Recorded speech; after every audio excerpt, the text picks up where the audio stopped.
Vamos lá.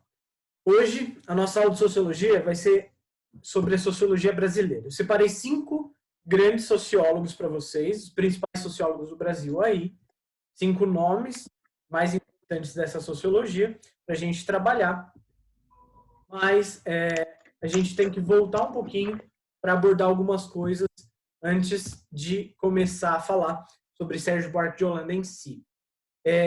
Na, na pausa, durante essa pausa da pandemia aí, eu fiz algumas aulas para vocês, tá lá no Autoridade, tá lá no grupo. Se vocês quiserem ter no meu YouTube também, eu passo para vocês depois.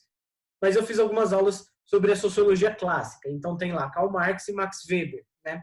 Seria a continuação do que a gente estava vendo em sala de aula antes da pandemia. Bem, para a gente abordar os sociólogos brasileiros, que são principalmente Sérgio Buarque de Holanda, Florestan Fernandes, Gilberto Freire, FHC e Ottaviani, a gente precisa voltar um pouquinho e relembrar os principais sociólogos clássicos, Durkheim, Marx e Weber, porque basicamente a leitura da sociedade brasileira com base nesses sociólogos, que são Sérgio Buarque e assim por diante, vem da leitura da sociedade desses sociólogos europeus, né? Então, basicamente, é uma releitura, uma aplicação dessa sociologia dentro do Brasil. Se a gente for pegar, por exemplo, o Sérgio Buarque de Holanda, tem esse nome porque é pai do Chico Buarque, irmão do Aurélio Buarque, que é o maior lexicógrafo, que dá o nome para o dicionário Aurélio, é a família de estrelas aí, né, de intelectuais do Brasil. Sérgio Buarque de Holanda, ele tem base do pensamento, ele, digamos que coloca em prática a base do pensamento de Max Weber, que aborda lá a ação social mais cedo, né? Anteriormente numa questão, num contexto europeu. Max Weber, esse que é vítima, e eu coloquei na nossa videoaula sobre Max Weber, que é vítima da gripe espanhola, né, em 1920. Basicamente, a gripe espanhola, que foi uma pandemia global também, se é pandemia global, obviamente, que afetou grande parte da população mundial e que foi responsável por um número absurdo de mortes aí, né? Max Weber foi um dos que vieram a óbito nesse contexto. Bem, o que isso quer dizer? O que quer dizer nós falarmos que Sérgio Buarque de Holanda ele segue o pensamento de Max Weber? Bem, Max Weber vai dizer que a sociedade ela deve ser estudada não como Durkheim diz. Lembra que Durkheim disse que a sociedade deve ser estudada como algo, digamos que, superior ao indivíduo e as ações do indivíduo são pré-determinadas pela sociedade na qual o indivíduo se encaixa. Para Max Weber, isso não acontece. Ele vai dizer que a sociedade, que os indivíduos, eles agem de maneira individual e nós temos que compreender essas atitudes e o comportamento do indivíduo na sociedade com base nas relações interpessoais desse indivíduo e na sociedade como um todo. Então, ao invés de Max Weber dizer, como Durkheim diz, que apenas a sociedade impõe uma pressão sobre o indivíduo, ele vai dizer que os indivíduos eles têm relações diferentes entre eles, porque nós temos vários tipos de ações sociais. Lembra que Durkheim fala sobre o fato social? Então, Max Weber vai dizer sobre a ação social. Para Max Weber, as ações são individuais e partem de, digamos, da relação individual entre os diferentes seres dentro dessa sociedade, enquanto para Karl Marx, a ação do indivíduo vai ser regida apenas pela sociedade. Então, nós temos diferenças básicas aí. Sérgio Buarque de Holanda, ele vai analisar a sociedade brasileira de forma weberiana. Então, ele vai buscar compreender as atitudes e o comportamento do indivíduo brasileiro com base nas suas relações interpessoais entre indivíduo A e indivíduo B. Nós temos diferenciações nessa realidade, certo? Sérgio Buarque de Holanda, ele é considerado o primeiro grande sociólogo do Brasil e é ele quem vai dar as bases para o estudo da sociologia dentro do nosso país. A sua principal obra, até os dias de hoje, é o livro Raízes do Brasil, que vai trazer todo esse pensamento sociológico de Sérgio Buarque de Holanda. É importante nós dizermos também que ele é o responsável pela organização da História Geral da Civilização Brasileira, que continuou até 2010, a publicar livros sobre a história do Brasil. É, digamos que a maior obra de história geral do Brasil até hoje, certo? Sérgio Buarque de Holanda foi seguidor da corrente sociológica compreensiva desenvolvida por Max Weber. Vamos lá. Quais eram os seus princípios sociológicos? Primeiro, ele vai questionar, num contexto do século XIX, depois do século XX, né, o que é o brasileiro. Então, segundo o seu estudo social, o brasileiro no século XIX ele era considerado um ser inferior. Por quê? Por causa do positivismo. Lembra do positivismo que a gente falou lá em Origem da Sociologia, com Auguste Comte? Então, esse positivismo ele vai dizer que existem três diferentes, digamos que, estados dentro de uma sociedade. A sociedade ela pode ser teológica, ela pode ser metafísica ou ela pode ser positiva. Cada uma representa um estado ou um estágio dessa sociedade, de acordo com o que ela valoriza, sobretudo. A sociedade teológica, por exemplo, é aquela sociedade que responde os questionamentos humanos ou que tem como base para o conhecimento a religião. Então, por exemplo, nós podemos citar a Idade Antiga e a Idade Média, que se baseavam, que tinham suas explicações com base na religião, seja ela cristã, seja ela o politeísmo grego, greco-romano. Né? Depois a gente vai ter, segundo Auguste Comte, o estado metafísico da sociedade, que seria aquele estágio em que a sociedade estaria passando por um desenvolvimento filosófico, de valorização do pensamento filosófico, em que, basicamente, a sociedade buscaria na filosofia as explicações científicas da própria sociedade. E, por último, nós tínhamos o estágio positivo, que seria o estágio de desenvolvimento científico e, sobretudo, de industrialização, ou o século XIX dentro do contexto europeu. Século XIX esse que representa a primeira Revolução Industrial, o fim da Revolução Francesa, ou ela sendo colocada em prática num contexto europeu como um todo, e também a segunda Revolução Industrial. Então, esse contexto do século XIX, ele representa, sobretudo, uma melhoria da qualidade de vida do século XIX, século XX, uma melhoria da qualidade de vida devido às transformações provenientes da primeira e da segunda Revolução Industrial. Frente a isso, Auguste Comte vai dizer que o estado positivo, o estado ideal de uma sociedade, é o estado positivo, é o estado de desenvolvimento científico, o estado de desenvolvimento, sobretudo, industrial. Bem, nessa ideia, nós temos também a teoria de Herbert Spencer, que vai trazer à tona o darwinismo social. Segundo Herbert Spencer, a sociedade mais apta a sobreviver é aquela que vai sobreviver, né? A sociedade mais desenvolvida, portanto, é aquela que vai sobreviver.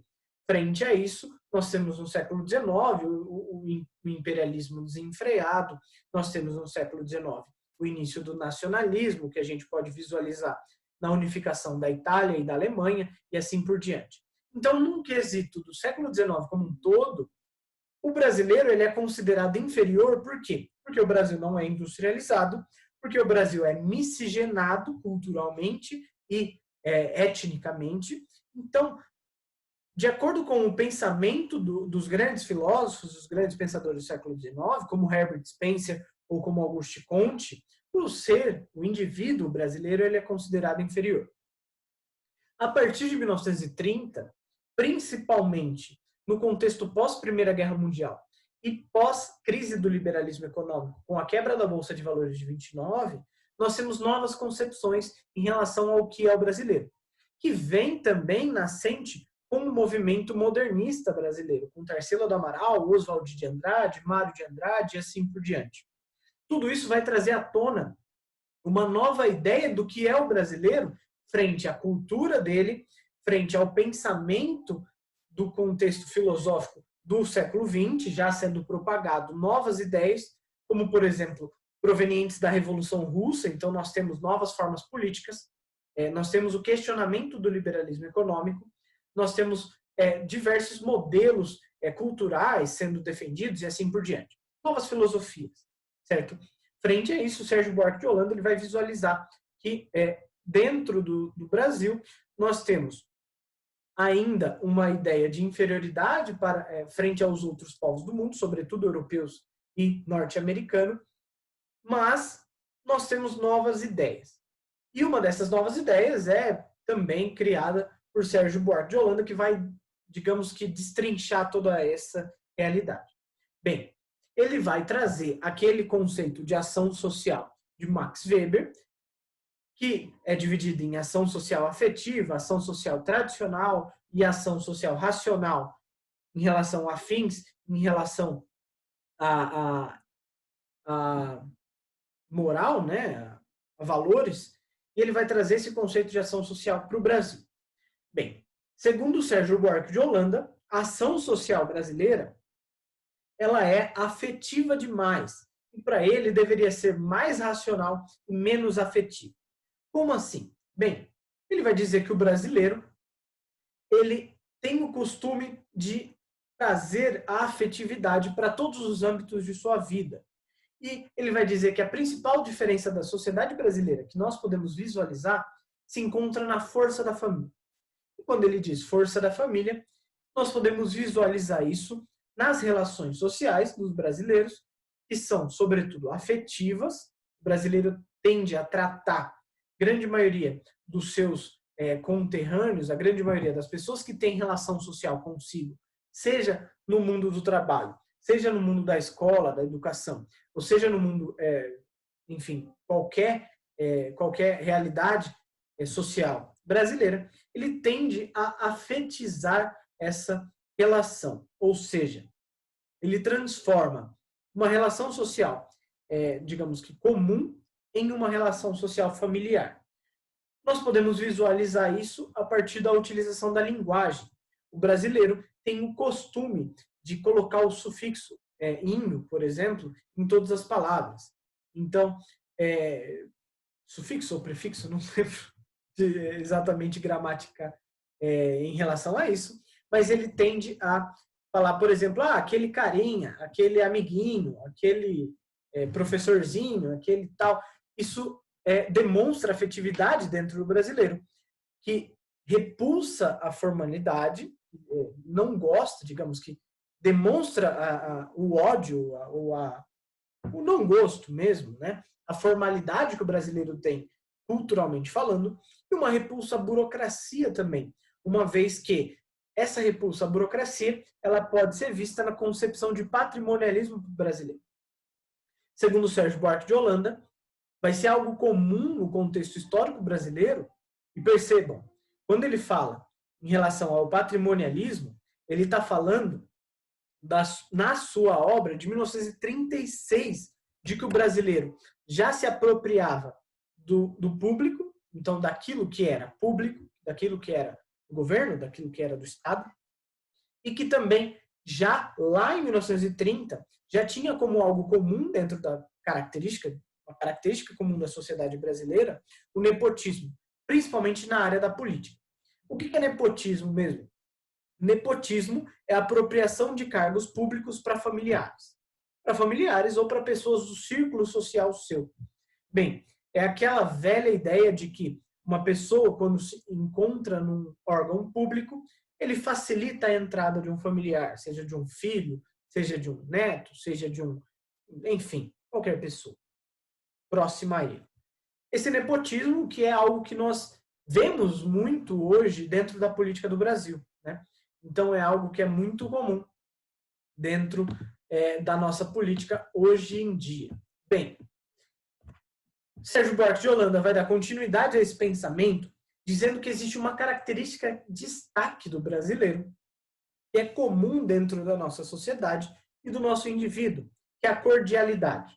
Bem, num contexto mundial, o brasileiro ele é conhecido como uma pessoa calorosa, digamos, que recepciona todos aqueles vindos de outras nacionalidades, que têm outra etnia, e recepciona todas essas pessoas muito bem. O brasileiro ele é comumente tratado como uma pessoa, digamos que abraça todos os outros, sejam esses outros pessoas, digamos que estrangeiras ou pessoas daqui do Brasil mesmo. E ele vai tratar essa ideia de cordialidade num capítulo da Raízes do Brasil, que ele trata, que ele cria um conceito que seria o homem cordial. Bem, segundo ele, um traço definido do caráter brasileiro, na medida, ao menos, em que permanece viva e fecunda a influência ancestral dos padrões de convívio humano. O que isso quer dizer? Isso quer dizer que o brasileiro ele tende a ancestralizar, ou seja, transformar em familiar todas as suas relações e e tratar elas familiarmente, e isso leva a uma característica de ação social afetiva, fazendo com que o povo brasileiro, ao mesmo tempo, se vire contra a burocracia e a formalidade e aconteça o que a gente está vendo, por exemplo, como a apropriação dos cargos públicos e do nepotismo, né? Então, o brasileiro, em sua realidade, como ele demonstra essa cordialidade, acaba levando a quesitos, acaba levando a problemas dentro da nossa sociedade.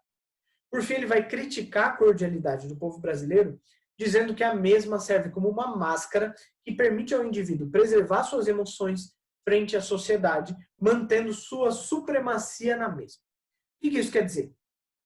Bem, esse modo do brasileiro apresentar suas emoções, apresentar os seus sentimentos, que ele apresenta cordialmente, isso serve para mascarar a sua própria realidade frente ao que ele está vivenciando, os seus sentimentos frente àquela experiência vivida, fazendo com que ele permaneça, digamos, pleno, mantendo a sua supremacia dentro de um quesito social e não demonstrando quem ele é de fato. Bem, essa cordialidade do povo brasileiro, segundo o Sérgio Buarque de Holanda, ela serve para mascarar os problemas do Brasil, como, por exemplo, a desigualdade social, como, por exemplo, o racismo intrínseco dentro da nossa sociedade e assim por diante. Bem, como assim? Ele vai dizer que esses problemas sociais que nós temos no Brasil, eles vão ser deixados de lado exatamente porque o brasileiro vai ter o costume de mascarar isso. Ah, como? Por exemplo, nós temos o costume de dizer que pobre é sempre mais feliz que o rico. E a gente fala isso com uma felicidade na cara. Fala assim, o pobre, você pode passar lá na favela, ele está sempre sorrindo. Agora o rico está sendo uma cara de bunda, né? Ou seja, essa cordialidade do brasileiro, ela mascara as emoções do próprio brasileiro e vai fazer com que os problemas, os verdadeiros problemas, como a desigualdade social e as desigualdades étnicas, como o racismo, por exemplo, fiquem, digamos que, presos dentro de uma máscara, presos dentro de uma realidade mascarada, uma realidade prisional, e que não sejam tratados com a seriedade que deveria. Como, por exemplo, a gente pode visualizar aí todos os problemas que nós temos hoje dentro do Brasil. Até se a gente for falar da nossa própria realidade de pandemia. Nós temos o costume de, digamos que, esquecer esse quesito de pandemia e tratar os nossos, digamos, as nossas outras realidades, mesmo que sejam menos importantes aí que nós estamos vendo nesse contexto, nessa atualidade, né? Dentro da política, por exemplo. A política está implodindo no Brasil inteiro, todos os governadores, presidente, todo mundo, deputado, sei lá, ministro, tudo afins, enquanto o povo brasileiro está sofrendo. Então, digamos que nós tendemos a mascarar os nossos verdadeiros problemas e assim por diante. Bem, depois de Sérgio Buarque de Holanda, nós temos o grande Florestan Fernandes, que é também digamos que uma grande figura da sociologia no Brasil, responsável pela utilização do método funcionalista de Durkheim. Então, nós vemos aí Durkheim junto com Marx embasando o pensamento de Florestan Fernandes. Ele vai deixar de lado o pensamento de Max Weber, como foi de Sérgio Buarque de Holanda, embasa o pensamento de Sérgio Buarque de Holanda, e vai abordar uma nova vertente. Bem, suas principais obras são os fundamentos empíricos da explicação sociológica, que vai dar bases para o ensino da sociologia no Brasil, a integração do negro na sociedade de classes e a sociedade de classes e subdesenvolvimento. três principais obras de Florestan Fernandes, né? Bem, a sua abordagem social, a sua abordagem vai ser uma abordagem crítica sob viés marxista. Então, ele vai abordar muito mais a ideia de luta de classes do que Sérgio Buarque de Holanda. Bem, seu objeto de estudo principal é compreender a situação do negro na sociedade brasileira a partir da ideia de luta de classes. Então, ele vai partir daquela ideia de que a luta de classes seria o motor da história do planeta. E frente a isso, ele vai tentar entender a situação do negro dentro da sociedade brasileira. Ele vai se preocupar também com a estrutura das classes sociais, uma vez que o negro representa a classe baixa no Brasil em sua grande maioria. Ele não, segundo Florestan Fernandes, ele não teria sido integrado dentro da sociedade capitalista, porque até os dias de Florestan Fernandes, das suas publicações, ele era o grupo mais desfavorecido dentro dessa sociedade brasileira. Ou seja,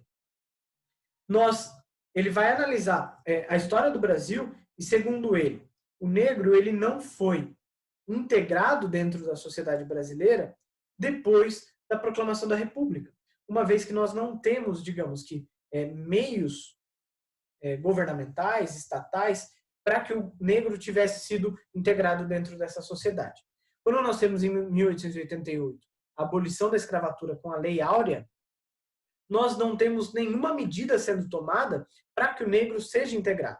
Ele é simplesmente tornado livre, ele se torna livre, né? E a partir desse contexto, ele agora não tem mais moradia gratuita, ele não tem mais alimentação gratuita, ou seja, ele enfrenta uma dificuldade social ainda maior nesse contexto aí.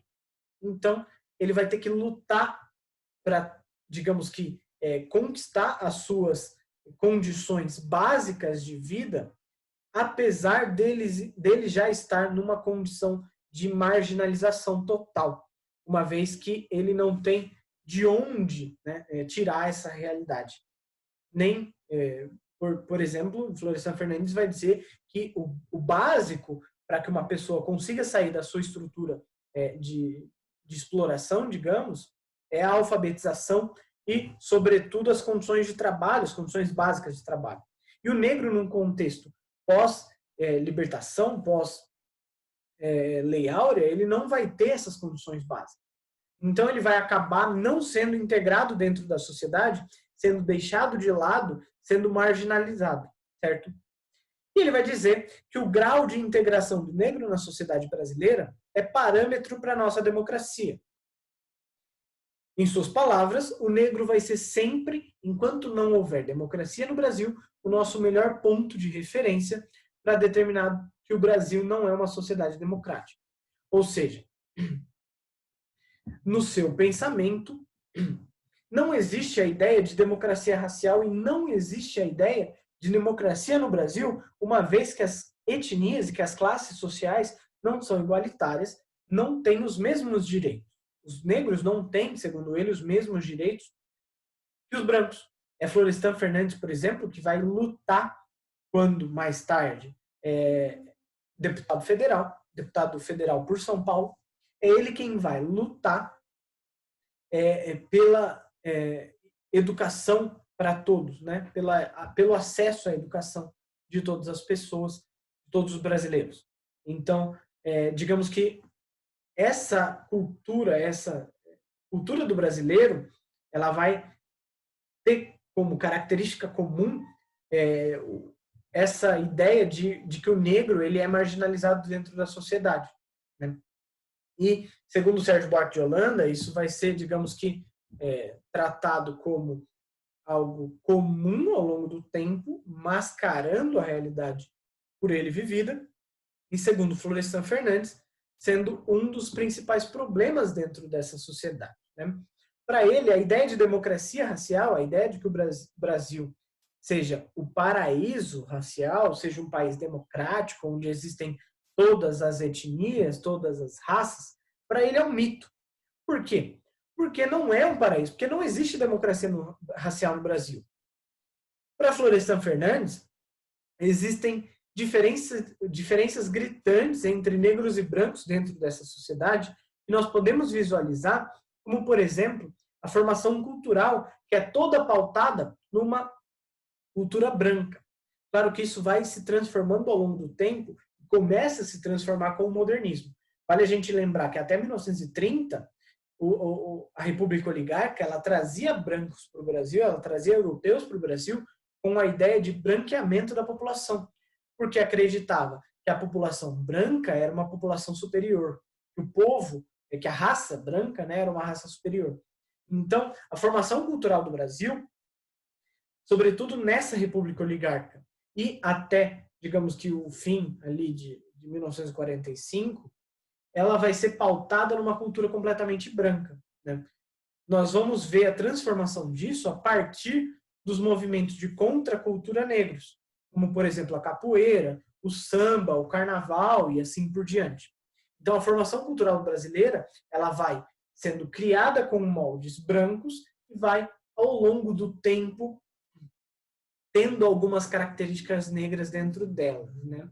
Mas que são também tomadas, muitas vezes, pela elite branca, como o carnaval.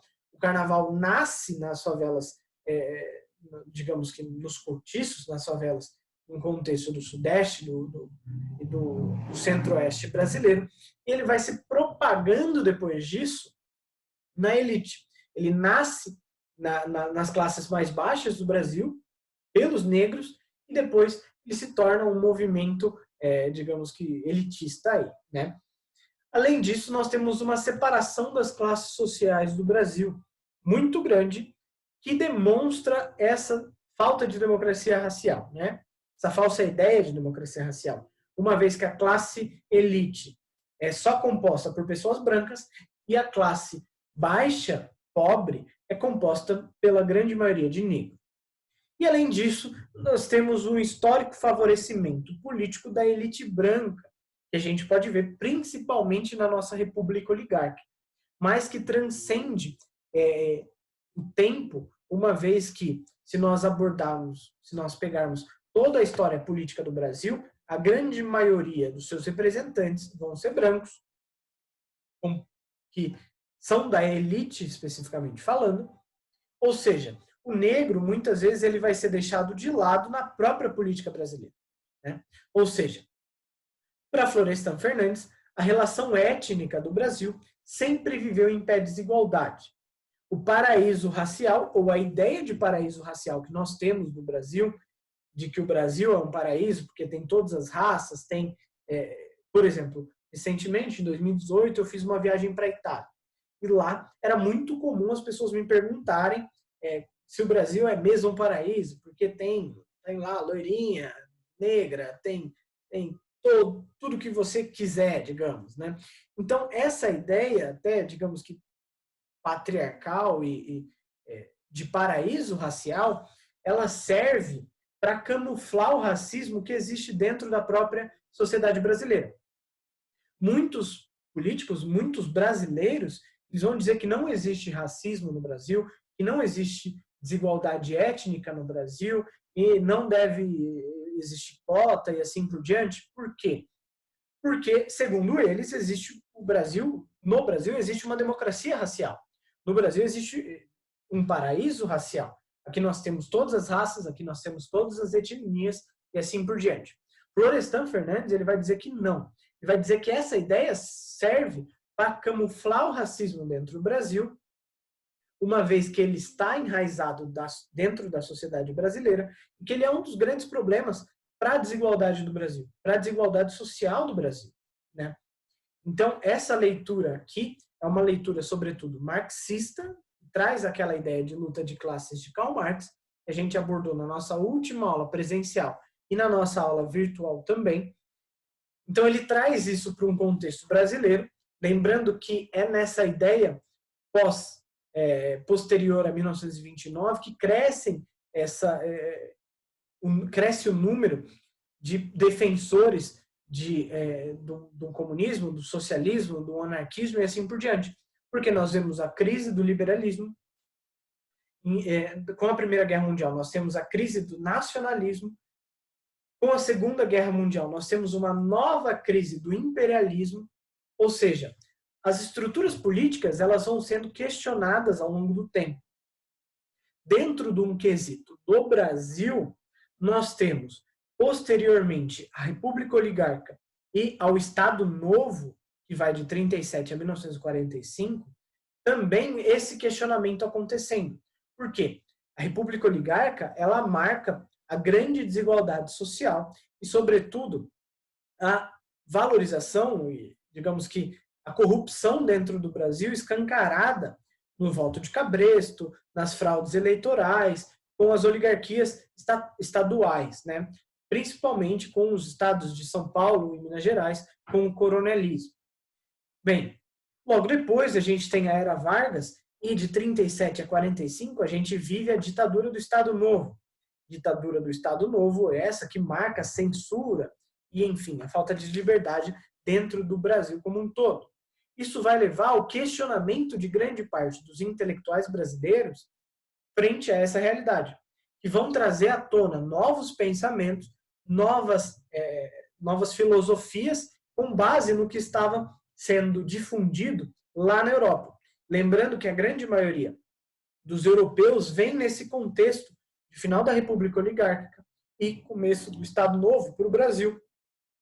Então, nós vamos ter aqui sendo difundidas esse pensamento europeu, principalmente que vem da Itália com anarquia, com fascismo e com anarquia, que vem da Alemanha com a base socialista alemã, com base nazista alemã por um outro lado, os extremos, que vem com os russos, com a Revolução Russa, soviética, né, a nova União Soviética sendo formada e se desenvolvendo ao longo do tempo, se tornando uma potência na Guerra Fria. Então, todos essas novas ideologias, essas novas filosofias, elas vão sendo, digamos que, valorizadas nesse contexto. Florestan Fernandes, ele é um importante sociólogo, importante, digamos, estudioso da sociedade brasileira, ele traz à tona esse pensamento marxista que estava, digamos que, sendo valorizado nesse contexto europeu para o Brasil, e ele estuda a sociedade brasileira com base nesse viés marxista, Sérgio Buarque de Holanda, num viés weberiano, então de uma outra sociologia diferenciada, e Gilberto Freire com uma abordagem mais positivista, não positivista, mas enfim. Então nós vemos vários, Gilberto Freire, que vai ser o nosso próximo assunto da nossa próxima aula, nós vemos essa realidade sendo trabalhada, né? Então, para concluir, Florestan Fernandes ele vai dizer que a realidade democrática brasileira é fruto do capitalismo monopolista exacerbado. Bem, para ele, o capitalismo ele não foi bem desenvolvido no Brasil, como foi nos Estados Unidos ou como foi na Europa. O capitalismo ele não foi natural, ele foi imposto à força de maneira desigual de acordo com as diferentes classes sociais do Brasil. Então, esse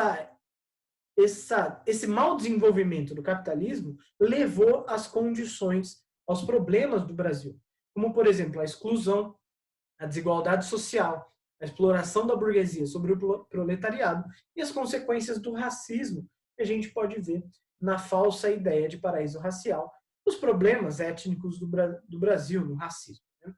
Enfim, galera, por hoje é isso. Nossa próxima aula a gente aborda os outros sociólogos brasileiros, FHC, Gilberto Freire e Ottaviani. E por hoje é isso. Alguém tem alguma dúvida? Acho que está acabando o tempo aí, vai fechar logo menos. A gente continua falando pelo WhatsApp. Alguém tem alguma dúvida, galera? Professor, esse são 5 sociólogos que você falou, né? Isso. Que a gente vai abordar sociologia brasileira, sim. Tá bom, beleza. Hoje foram 2, próxima aula serão 3. Beleza. Beleza? Mais alguma dúvida? Tranquilo?